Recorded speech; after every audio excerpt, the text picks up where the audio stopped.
오리와 토끼 그림을 보신 적 있죠? 그래서 이쪽으로 보면 오리고 이쪽에서 보면 토끼인 그림. 비트겐슈타인 책에도 나오고요. 그래서 여러 군데에서 쓰입니다. 보는 각도에 따라서 어떻게 보느냐에 따라서 오리도 보이고 토끼로도 보입니다. 그리고 우리 삶의 이중성을 보여주는 또 하나 얘기는 지킬 박사와 하이드죠. 그래서 우리 안에 선한 모습도 있고 또한 악한 모습도 있죠.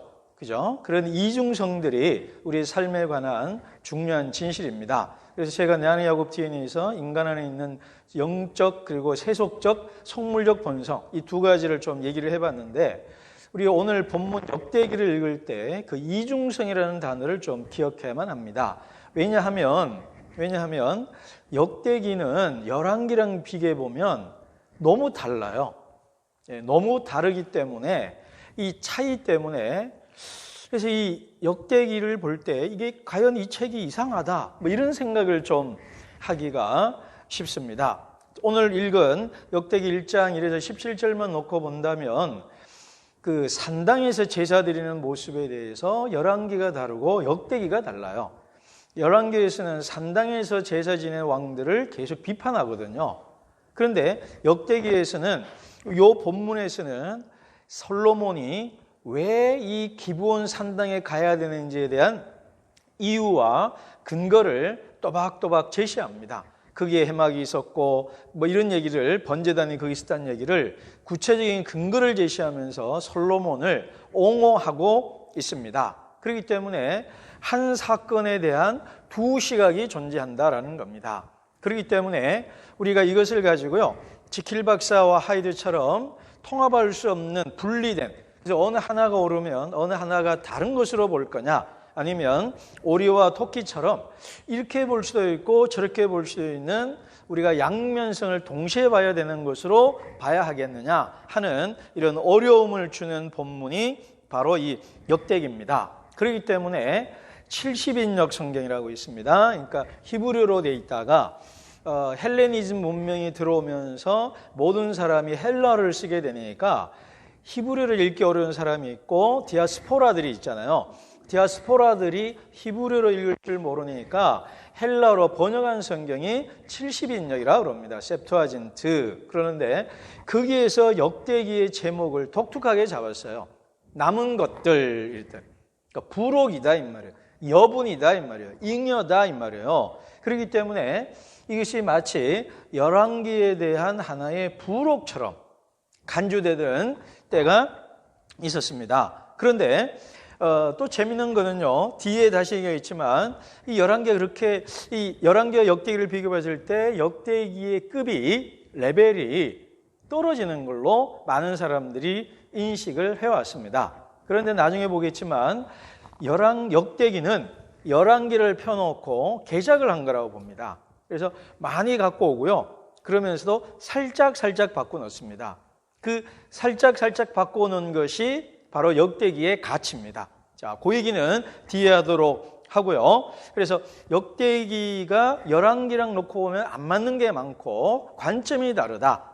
그런 것들이 우리에게 어려움을 준다. 그 어려움 중에 하나가 바로 솔로몬입니다. 열왕기를 읽어보시면 이스라엘이 멸망한 이후에 궁극적인 원인을 찾아가면 솔로몬에게서 찾습니다. 솔로몬이 이방 여인들과 결혼을 하고 그 여인들을 위해서 각자 재단을 만들어줘요. 그러니까 교회당을 예배당을 만들어줬다 이 말이에요. 그러니까 부인들이 갖고 온 종교와 신상 때문에 왕조가 그 집안이 혼합주의로 물들고 그래서 결국 망했다. 이게 열왕기의 관점이에요. 그런데 이 역대기를 읽어보면 가장 이상적인 왕이 누구냐면 솔로몬입니다. 그래서 우리 역대상은 우리 예전에 했기 때문에 넘어가는데 역대상과 역대하에서 다윗과 솔로몬이 절반을 차지를 하고요. 오히려 다윗보다도 솔로몬이 좀 더 높게 가는 의미가 있습니다. 무슨 말이냐? 다윗 보고요. 너는 성전을 지을 수 없다는 얘기를 해요. 그 이유가 열왕기는 안 나오는데 역대기는 나와요. 네가 피를 많이 흘렸고 전쟁을 많이 한 군인이기 때문에 안 된다 이 말이에요. 그렇게 다윗을 살짝 내려놓습니다. 그런 다음에 솔로몬이 다윗의 이상을 실현한 왕이다, 이렇게 나와 있어요. 그렇기 때문에 열왕기가 보여주는 솔로몬과 역대기가 보여준 솔로몬의 이 두 모습이 내가 보기에 오히려 지킬 박사와 하이드처럼 하나는 옳고 하나는 그른 모습으로 제게 비춰진다라는 거예요. 그럼에도 불구하고 역대기가 성경에 기록되어 있다는 것은 악하다, 이상하다, 문제가 있다, 이거는 잉여다, 여분이다, 그냥 불어로 놓고 그냥 레퍼런스 참고로 볼 거다라고 말할 수가 없다라는 거예요. 왜냐하면 성경은 캐논이잖아요. 캐논은 뭐예요? 잣대잖아요. 잣대이기 때문에 역대기 역시도 우리를 보고 해석하고 따라가야 될 삶의 기준이다라는 거예요. 그래서 제가 맨 나중에 얘기할 건데요. 역대기에 대해서 아주 기본적인 정보가 하나 얘기하면 역대기는 한 권입니다. 그래서 역대기 상과 역대기 하로 우리가 나눠놨는데 원래는 하나입니다. 사무엘도 그렇고 열왕기도 그렇고요. 그리고 또 하나가 뭐냐면 이 역대기는요, 구약 유대인들의 성경에 70인역 성경의 위치가 재미있습니다. 구약 성경의 맨 마지막입니다. 제일 뒤에 있어요. 그래서 우리 성경에는, 개신교와 가톨릭 성경에는 역사서로 들어가 있는데 이 사람들은 성문서라고 그래가지고요, 모세오경, 예언서, 성문서 그럽니다. 그래서 그냥 잠언, 지혜랑 해서 이걸 다 먹고 버려요. 에스라, 느헤미야까지 예언서 아니면 성문서입니다. 그런데 위치가 제일 끝에 있다 이 말이에요. 그 위치가 주는 메시지가 제일 강력합니다. 그래서 저는 그 위치가 주는 메시지를 가지고 나중에 쭉 설명을 제가 드릴 겁니다. 그래서 역대기는 지필 박사와 하이드가 아니라 오리와 토끼처럼 열왕기와 함께 비교하면서 읽어야 될 중요한 책이다. 자, 그 다음 시대적 상을 짧게 얘기하면 열왕기와 자꾸 비교할 수밖에 없어요. 열왕기와 역대기를 비교하는 관점은 뭐냐면 왜 우리가 망했나라는 면에서는 공통점이 있습니다. 왜 우리가 망했나? 근데 열왕기는 바벨론 땅에서 쓰여졌다고 봅니다. 그러니까 그 사람들이 어떤 관점에서 썼을까요? 왜 우리가 망해서 여기 있나 이 말이에요. 그러니까 초점이 왜 우리가 심판받았느냐에 초점이 있다 이 말이에요. 그런데 역대기는 바벨론 땅에서 포로에서 돌아온 상황입니다. 그러니까 왜 우리가 망해서 끌려갔는가를 1차적으로 질문하면서도 두 번째, 우리가 이 땅에서 무엇을 해야 되는가를 질문했다라는 거예요. 그러면서 둘 다 자기네 과거 역사를 추적합니다. 그래서 열왕기는 과거 역사를 추적해 보니 우리가 하나님을 떠나서 심판받았다. 그럼 하나님을 언제 어떻게 떠났느냐? 바로 솔로몬까지 올라간다 이 말이에요. 근데 역대기는 우리가 이 땅에서 무엇을 해야 되겠느냐 이 말이에요. 무엇을? 그러면서 중요한 것이 성전을 짓고 성전을 중심으로 신앙생활과 사회생활을 하자라는 것으로 돌아가는 겁니다. 자, 그러면 성전을 짓고 성전 중심으로 신앙생활과 사회생활을 했던 원점, 돌아갈 지점이 어디냐 이 말이에요. 결국 솔로몬이다 이렇게 된 겁니다. 그래서 솔로몬에 대한 이중적, 양쪽 시각이 동시에 있다라는 것입니다. 동시에 있다. 자, 그리고 이게 또 성전을 강조하는 이유가 있어요. 성전을 강조하는 이유가 그건 뭐냐면 이 역대기의 끝에 보면 페르시아 느낌이 납니다. 페르시아. 왜냐하면 페르시아 화폐가 나와요. 그렇기 때문에 이건 페르시아 시대를 전제로 하는 겁니다. 그러면 BC 400년까지 갑니다. BC 400년. 그러면 에스라 느헤미야 시대보다 훨씬 뒤입니다. 그래서 BC 586년에 망하고 고레스의 그 돌아가라가 끝나거든요, 역대기에. 근데 그게 BC 538년, 9년만 그렇습니다. 그러니까 그 돌아온 다음에 몇십 년 안에 에스라 느헤미야가 있었고 그로부터 또 약 한 100년 정도 지나서 역대기가 쓰여진 거라고 봐야 되거든요. 시대적 상황이. 그러니까 이 시대에 이스라엘 사람들이 정치적인 왕국을 세운다고 하면 탄압받을 수밖에 없습니다. 이해되나요? 정치적인 왕조를 세운다고 하면 고레스가 너네들 돌아가라 그러면서 반란을 일으킬 기미가 있다면 진압해 버립니다. 그러니까 돌아온 공동체 입장에서는 정치성을 약화시키고 종교성을 높일 수밖에 없는 상황입니다. 이런 상황에서 정치력과 군사적인 측면으로 저럴 수는 없어요. 이런 맥락이 있다. 자, 이 정도만 얘기를 하고요. 요거 하면서도 다 나올 겁니다. 자, 역대기에서 세 가지 초점이 중요합니다. 첫 번째 언약, 두 번째 성전, 세 번째 예배. 여기서 이 다윗 언약은 좀 복잡합니다. 역대상 17장에 나와 있습니다. 역대상에는 11개도 따로 있고요. 이 언약의 핵심이 뭐냐면 다윗이 하나님 성전 짓겠습니다. 그랬더니 하나님이 야 내가 언제 성전 지어달라고 그랬냐? 해막에서 여기 다니고 저기 옮겨 다니는데 아무 불편함 없었다. 사사시대 때 내가 성전 지어달라고 그러더냐? 그런 거 필요 없다. 반대다. 네가 나를 위해 성전을 지어주는 것이 아니라 내가 너를 높여주겠다. 그래요? 그러면서 너의 왕조가 영원할 거다라는 말을 합니다. 이거는 열왕기도 나와요. 다윗 왕조가 영원할 거다라는 얘기를 합니다. 그래서 이게 중요합니다. 다윗 언약이 나중에 여기랑 연결될 겁니다. 그래서 언약이 중요하고요. 말씀이 중요합니다. 말씀. 제가 이걸 말씀과 언약을 같이 했는데요. 모세라는 말이 많이 나오고요. 그 다음 예언자들이 많이 등장합니다. 예언자들. 그래서 재미있는 현상은 왕들을 평가하는 기준이 있어요. 열왕기에서. 그 기준이 뭐냐? 예언자들의 말을 잘 들은 사람과 못 들은 사람으로 구분합니다. 그래서 다윗 보십시오. 다윗이 먼저 누구랑 의논을 하냐면 나단 선지자랑 예언을 해요. 성전 짓고 싶습니다. 그랬더니 나단 선지자가 너무 좋잖아요. 예, 그렇게 합시다. 그러고 갔는데 하나님이 나단 선지자에게 밤에 말씀을 하세요. 안 돼. 아까 한 그 말을 합니다. 다윗 언약을.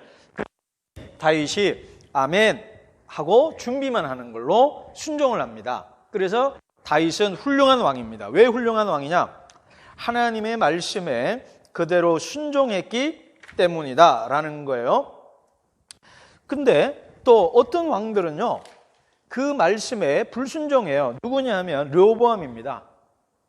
르호보암이 여로보암과 함께 남왕조와 북왕조로 분열이 되죠. 솔로몬 사후에 분열될 때 르호보암이 아들이죠. 솔로몬의 아들이죠. 솔로몬의 아들이 북쪽하고 전쟁하겠다. 그러니까 이 예언자가 스마야라는 예언자입니다. 역대하 12장에 나오는데 전쟁하지 마라. 이건 하나님의 뜻이다.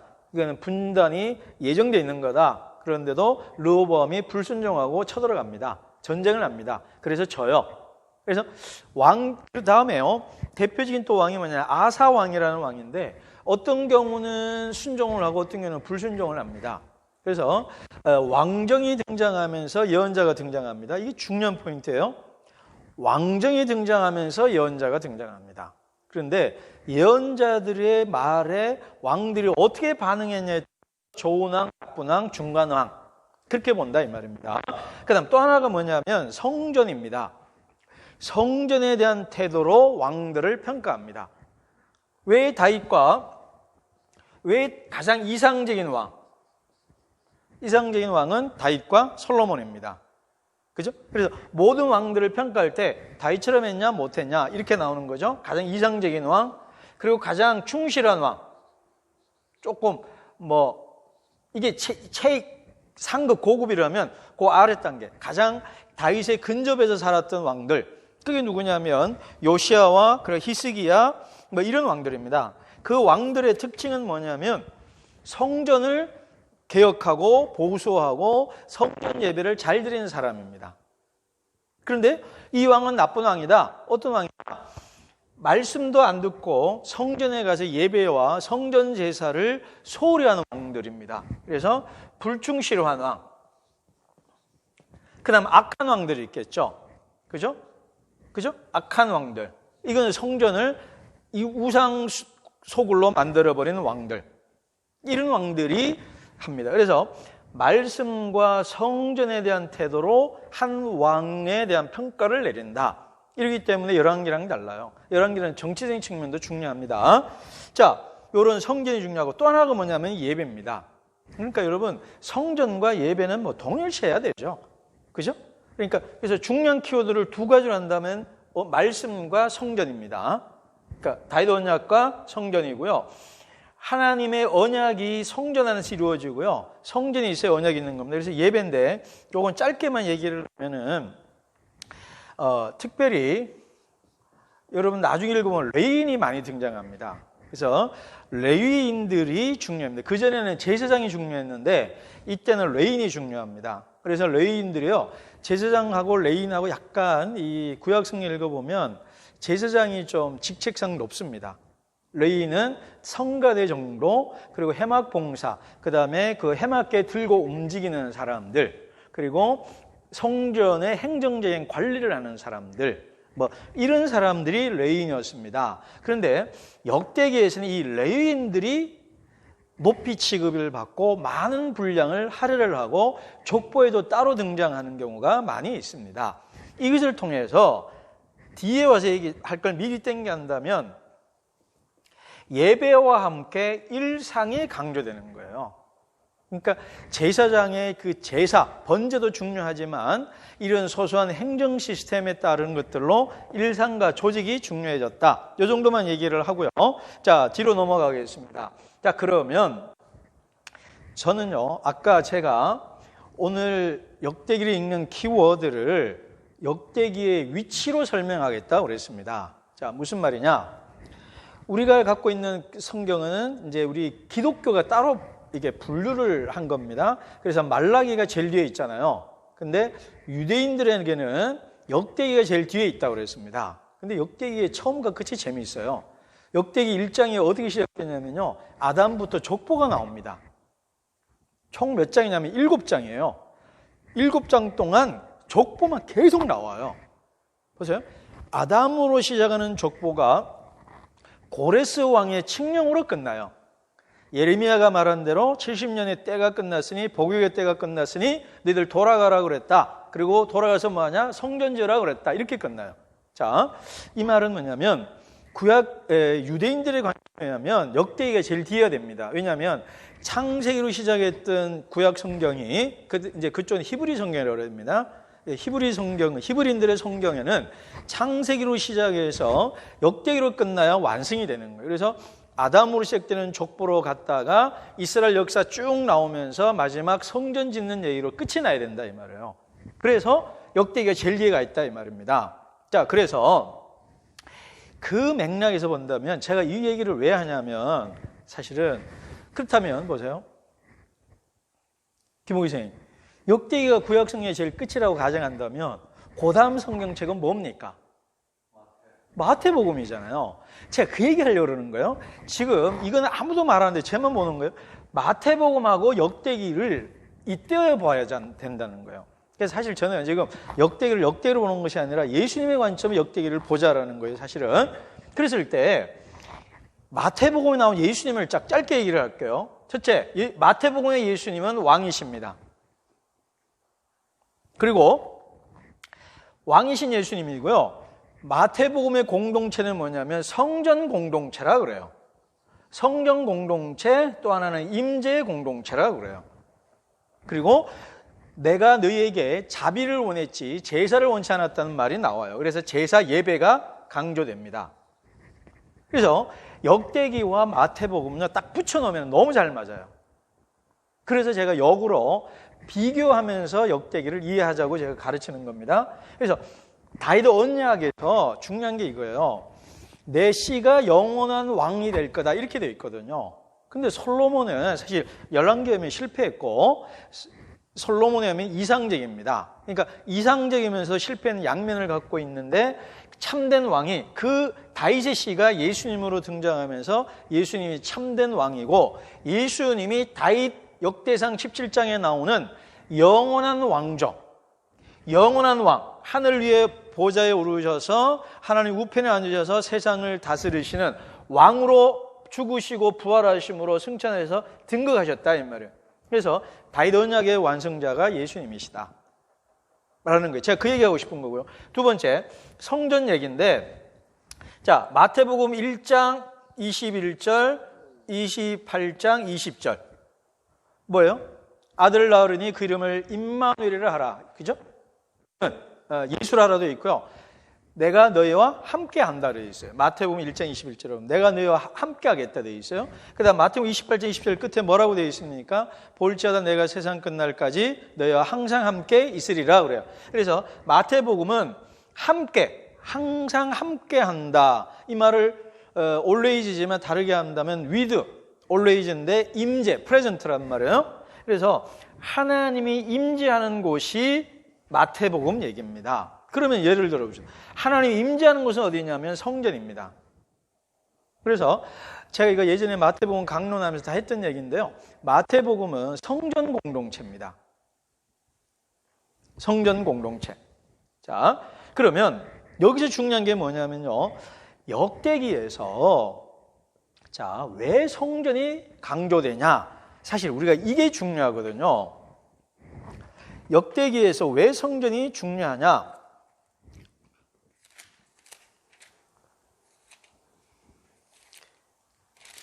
자, 역대기 상 22장 보십시오.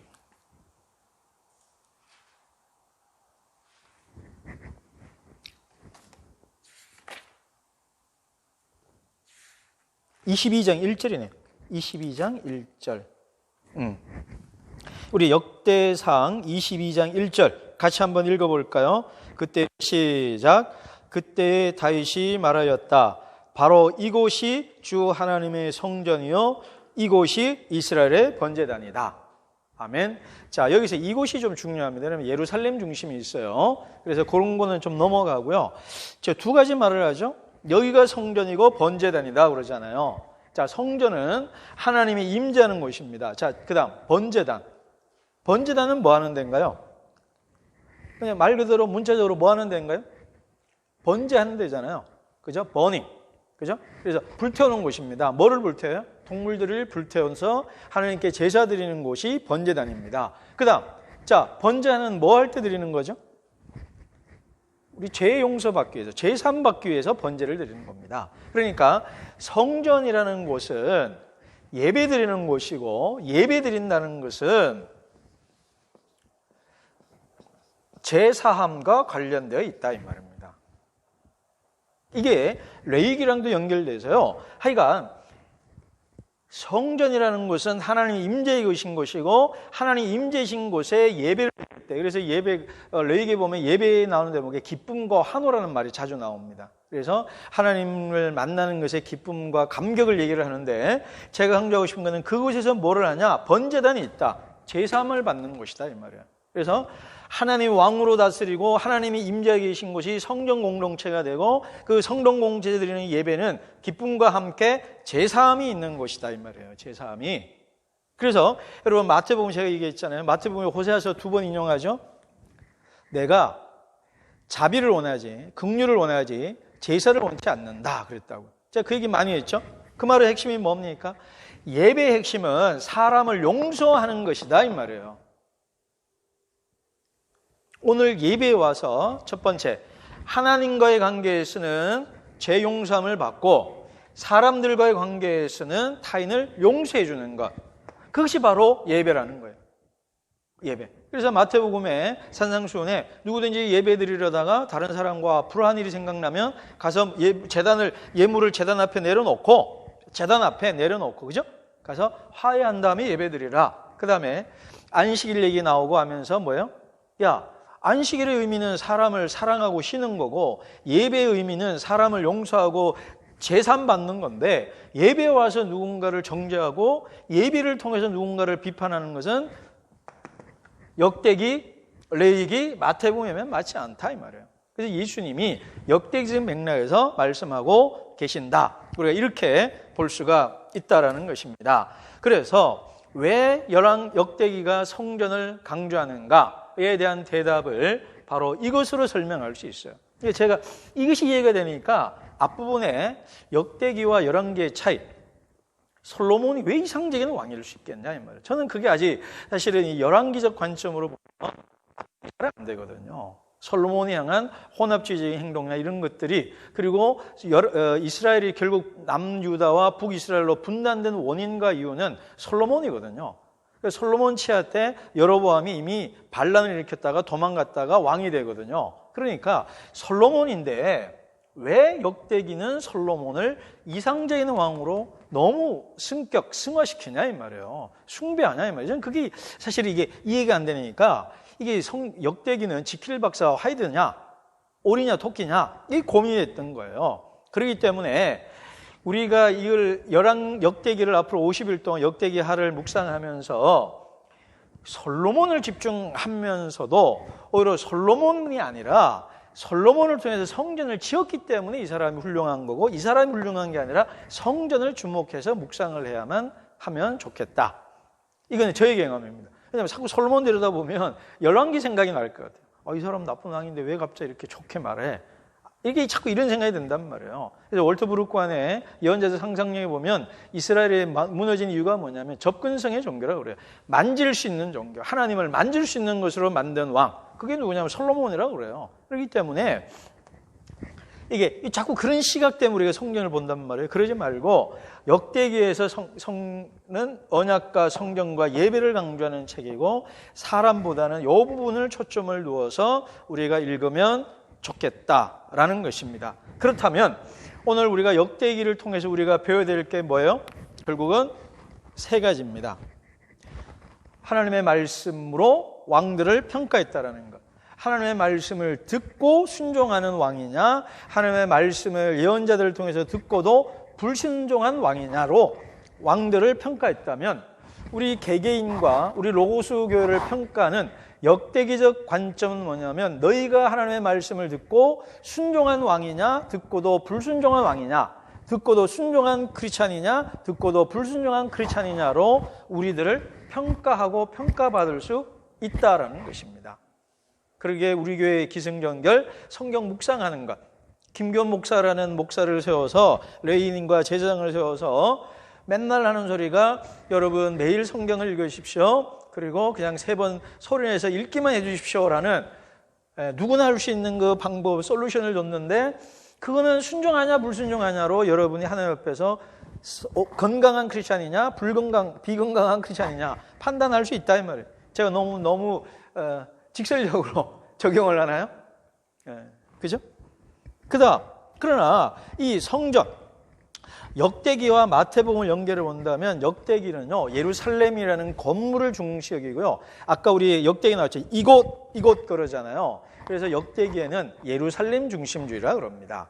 그래서 예루살렘이라는 장소에 가서만 예배드려야 되는 거예요. 그렇게 본다면 오늘 우리 상황으로 본다면 온라인과 오프라인이니까 어디든지 온라인이 아니라 오프라인으로 해서 바로 요곳, 그죠? 우리 JDM 사무실 여기 바로 여기에 와야 된다라는 것으로 역대기는 할 수 있는데, 저는 이거는 우리 퀘스천 마크잖아요, 그죠? 코로나 상황에서 반드시 이곳에 와서 예배드려야 된다, 그건 아니라고 봐요. 그래서 제가 일단은 하나님의 임재는 항상 어디나 있는 곳이니, 그리고 예배 일상을 강조했던 연결해서 우리가 또 상황에 따라서 이렇게 모일 수도 있고, 또 온라인 공간으로 들어올 수도 있고, 그죠?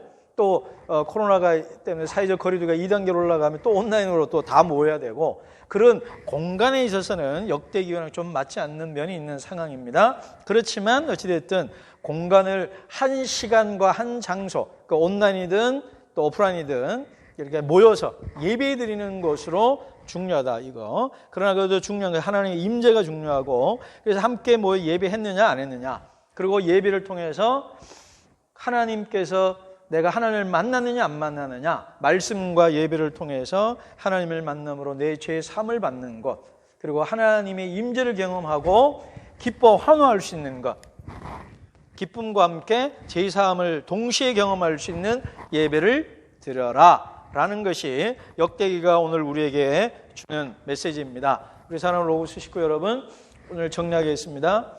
역대기는 우리에게 도전합니다. 너는 말씀을 듣는 크리스찬이냐 아니냐, 그리고 너가 있는 곳, 그곳이 성전이냐 임재냐, 너가 있는 곳이 하나님의 임재가 있는 곳, 가정이든 직장이든 캠퍼스든 어느 곳이든 간에 그곳이 성전이라는 사실을 인식해라.